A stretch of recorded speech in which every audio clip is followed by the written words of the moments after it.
E provavelmente vocês não vão ver aqui, pelo menos a curto prazo, crimes que envolvam crianças, porque é um tema muito sensível para mim.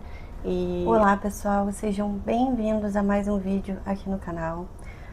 Hoje não teve introdução e hoje também não vai ter aquela saudação alegre que eu sempre faço aqui para vocês, porque hoje eu ultrapassei um limite pessoal. Esse canal é muito novo, tem menos de 2 meses que eu criei esse canal. E para quem assistiu o primeiro vídeo que eu publiquei aqui, há cerca de menos de 2 meses, eu falo com as 8 pessoas exatamente que assistiram esse vídeo, viram que logo no início eu estabeleci um limite muito claro. O limite de não trazer aqui casos que envolvessem crianças, porque eu sou mãe de uma bebê, por sinal. Minha filha só tem 2 anos e 4 meses e é muito difícil para mim ver e falar sobre casos que envolvam crianças. Eu não gostaria de estar trazendo esse vídeo aqui, mas eu resolvi trazer como uma forma de indignação e de me posicionar diante do que está acontecendo. Mais um desabafo, tá, gente? Eu não vou trazer dados.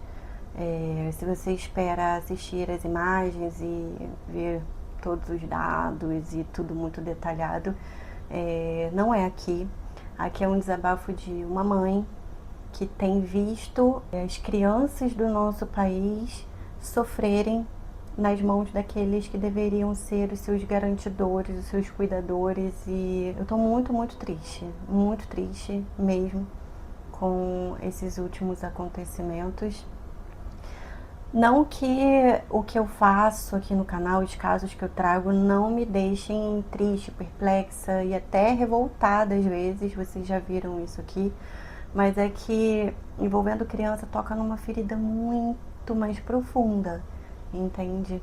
Uma ferida que a gente não tem como não se imaginar no lugar de cada uma dessas mães. Então vamos lá.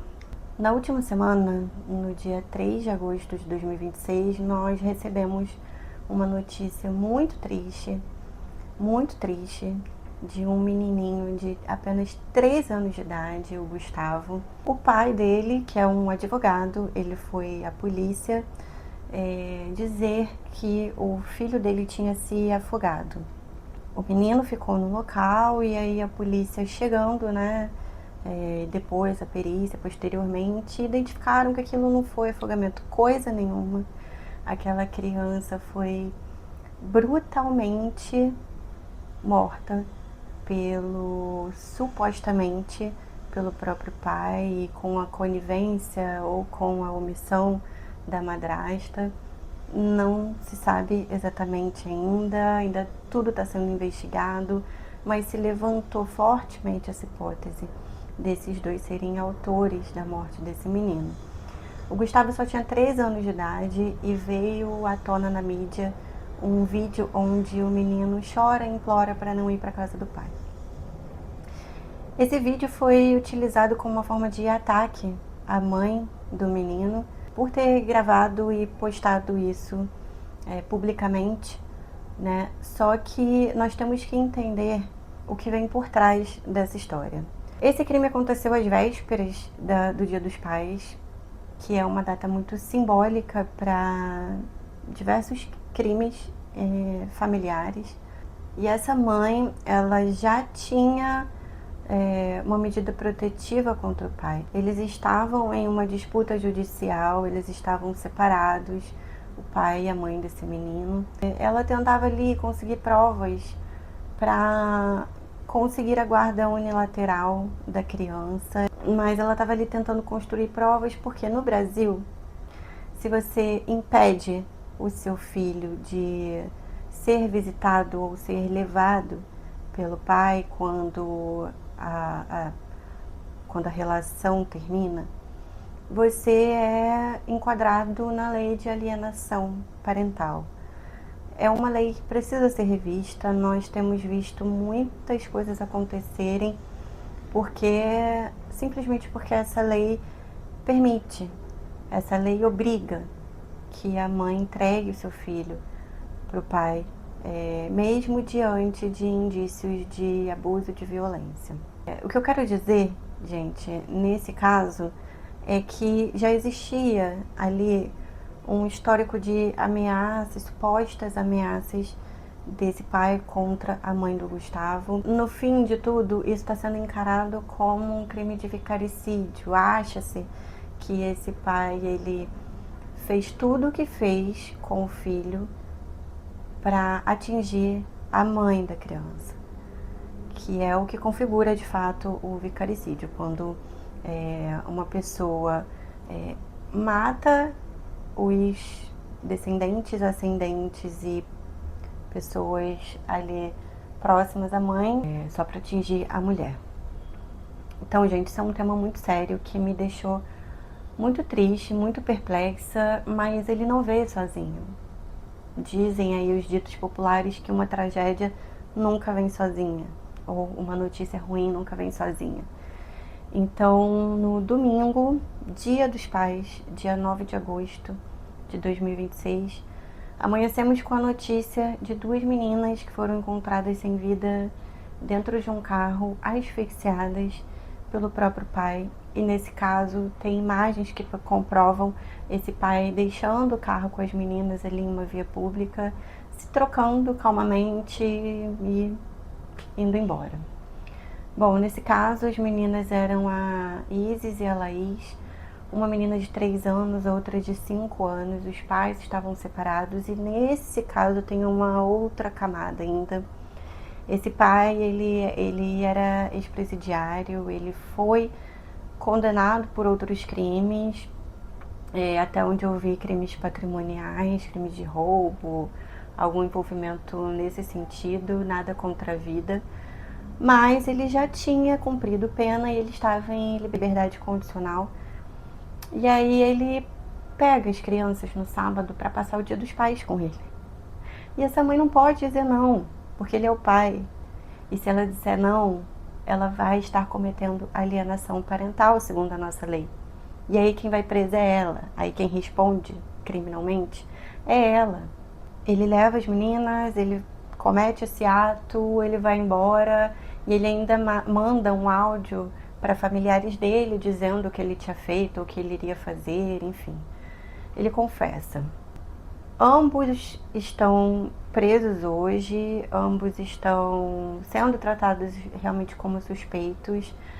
Ambos esses homens estão aguardando para ver o que vai acontecer com eles, não é mesmo? E a gente espera realmente que tenha um desfecho no sentido de justiça por essas crianças, mas não somente isso, que isso abra os olhos da justiça, dos nossos legisladores, para que revisem as nossas leis, principalmente a lei do vicaricídio, que é muito, muito nova, e a lei da alienação parental, que deveria ter... Eu não sou legisladora, eu não sou advogada, eu não estou inserida de forma alguma na justiça brasileira, mas eu gostaria muito que alguém tivesse uma solução para que essas crianças ficassem mais protegidas. O que eu tinha para falar dos casos era isso, tá, gente? Eu espero trazer um vídeo mais detalhado mais pra frente, mas hoje eu queria muito fazer aqui esse desabafo. Então o caso era isso. Agora eu vou começar a minha parte de mãe aqui, eu vou falar a minha opinião como mãe. Eu não posso de forma nenhuma dizer que eu entendo o que essas mulheres viveram, o que essas crianças passaram, de forma alguma. Eu fui criada por pais separados, mas eu fui criada por um pai e por uma mãe, independente da relação ou do fim da relação que eles tiveram. Eu cresci acreditando fielmente que meus pais eram melhores amigos. É claro que para um casal se separar, existiram problemas, existiram conflitos. E hoje eu sei de algumas coisas que aconteceram, não sei se eu sei de tudo, mas o que eu quero dizer é que isso não interferiu na forma como eu fui tratada pelos meus pais, na forma como eu fui criada pelos meus pais e nem na forma como eu via e vejo meus pais até hoje. Meus pais sempre tiveram muito respeito um pelo outro e principalmente por mim, enquanto criança, enquanto filha, enquanto adolescente, enquanto ser humano. Eu sempre tive a liberdade de escolher se eu queria ficar com meu pai, se eu queria ficar com a minha mãe, se eu queria passar o fim de semana com um ou com outro. Sempre morei com a minha mãe, mas eu acredito que se eu tivesse a vontade, o desejo de morar com meu pai, não seria uma questão também. Então, disso eu não sei, eu não posso dizer, eu não posso me colocar no lugar dessas crianças. E eu também não posso me colocar no lugar dessas mulheres, porque eu tenho uma filha e eu tenho um pai para minha filha. Eu tenho um companheiro que vive comigo, é meu marido, é meu parceiro, é pai da minha filha, nos ama, nos cuida, nos protege e coloca a gente, eu, minha filha, o meu enteado e a nossa família no centro da vida dele como prioridade em tudo. Esse é o exemplo de família que eu sempre busquei, que hoje eu tenho. Então é muito difícil para mim, muito distante para mim imaginar o que essas mães estão vivendo, o que tantas mães de relacionamentos que não deram certo, tantas mães solo passam todos os dias. Eu não posso ser leviana aqui de dizer que eu sei, mas eu sinto a dor de imaginar o que seria. Eu sinto a dor de ver essas mães, de olhar nos olhos dela, de ver as entrevistas, de ouvir a voz delas e sentir ali aquela dor. E mesmo quando elas não aparecem, quando elas não dão entrevista, quando elas simplesmente se calam e se recolhem a sua dor, eu acho que é um silêncio que dói muito também. Então, o meu desabafo que é esse. Eu queria realmente que vocês refletissem sobre o que está acontecendo na nossa sociedade. Eu trouxe esse vídeo aqui hoje, eu queria abrir uma live, mas aí eu descobri que eu só posso abrir uma live se eu tiver 50 seguidores, eu não tenho isso ainda. Hoje, dia 13 de agosto de 2026, eu só tenho 22 inscritos.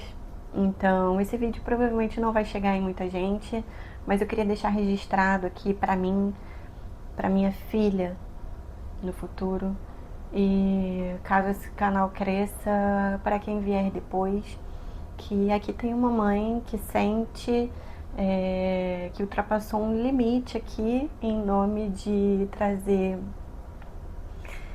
uma reflexão e uma dor que não é minha, mas deveria ser de todas as mães e de toda a sociedade. É isso, pessoal. Fiquem com Deus. Até o próximo vídeo. Não deixem de se inscrever aqui no canal, de curtir esse vídeo, para que esse canal chegue a mais pessoas e eu possa continuar aqui com vocês. Que eu possa, em breve, abrir uma live para desabafar melhor com vocês e conversar de fato. Beijo, fiquem com Deus e até a próxima.